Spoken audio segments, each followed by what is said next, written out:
"The bridge across the river needs repair," the Fat Controller told the engines. "I shall have to make a weight limit across it for a while. Percy and Daisy will be all right, and Toby too, but Thomas is too heavy." Thomas looked anxious. "How would you like to go and help Edward?" suggested the Fat Controller. "Can Annie and Clarabel come?" asked Thomas. The Fat Controller shook his head. "They'll be needed here, I'm afraid," he said. "Daisy can't carry all your passengers on her own."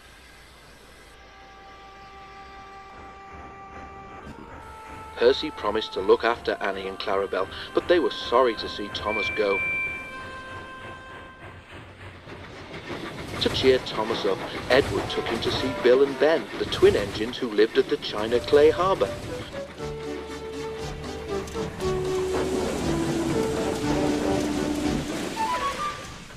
"Oh dear, not another blue engine," said Bill cheekily. "First Edward's, and now—" "Don't forget Gordon," interrupted Ben. "He came here once by mistake, so he said. I don't think he enjoyed it much," he added innocently. The twins both chuckled, remembering. "No, but seriously, Edward," said Bill, "why doesn't the Fat Controller paint engines a proper colour, like us, for instance?" Thomas let off steam indignantly. "Let me tell you," he began. "All right, you two," laughed Edward. "Go and move those trucks, or there won't be room for any more." Bill and Ben, unabashed, went off happily.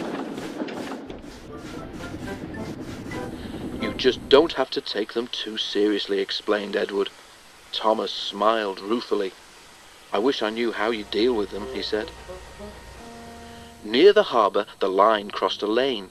The crossing had no gates. The lane led to a farm which made butter and supplied eggs and milk to shops in the town. One morning, the farmer had difficulty starting his lorry. He did it at last, but the lorry jerked along in fits and starts. The farmer was worried about his load of milk and butter and eggs. "That milk'll be churned to butter soon," he muttered to himself as he neared the level crossing.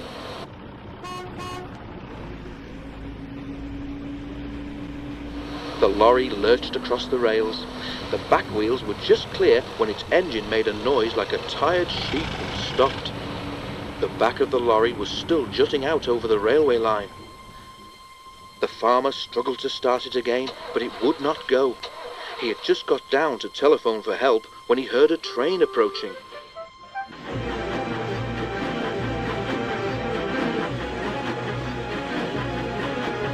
Thomas wasn't going fast. When he saw the lorry, he set his brakes hard, but he couldn't stop. He hit the lorry with a loud crash. The force of the blow spun the lorry round. Splintered wood flew everywhere, and eggs, butter and milk were catapulted over Thomas. "Ugh!" he exclaimed and stopped.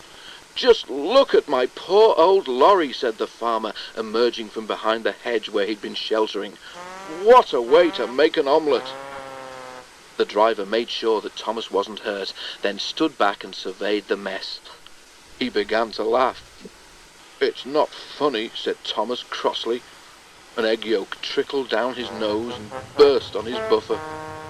"You're not standing where I am," said his driver. "You look just like a scrambled egg, Thomas." "Well, if a scrambled egg feels as sticky and wet as I do, then it's very uncomfortable," said Thomas. "Please clean me." Both driver and fireman tried hard, but the heat of Thomas's boiler had cooked the eggs and they were stuck fast. "Sorry, Thomas," said his driver at last. "We can't block the line any longer. We shall have to go on." At the end of the line, Thomas was taken to Bill and Ben's yard to be cleaned. The twins were there. "Hello," said Ben. "What's this?" "Must be a new engine," said Bill.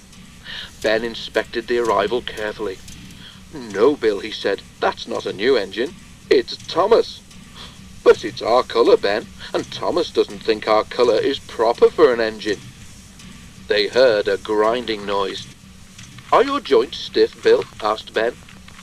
But it wasn't Bill's joints. It was Thomas, gnashing his teeth.